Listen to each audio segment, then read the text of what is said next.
¿Qué Pamplona queremos dejar para las próximas generaciones?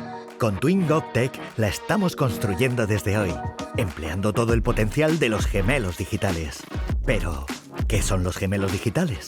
Son réplicas virtuales que nos permiten tomar decisiones basadas en datos y expandir nuestra inteligencia para avanzar hacia una ciudad con energía limpia y accesible para todos. Una calidad del aire saludable para nuestro bienestar y el del planeta. Una movilidad segura y adaptada a las necesidades de cada persona.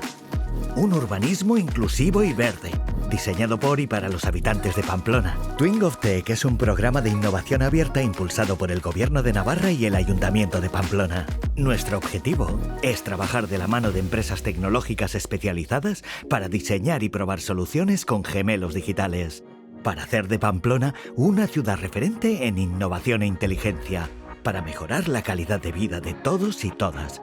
Construye hoy la Pamplona del futuro. Únete a la innovación real. Participa en Twin GovTech. Batekin benetako berrikuntzarekin. Parte hartu Twin GovTechen.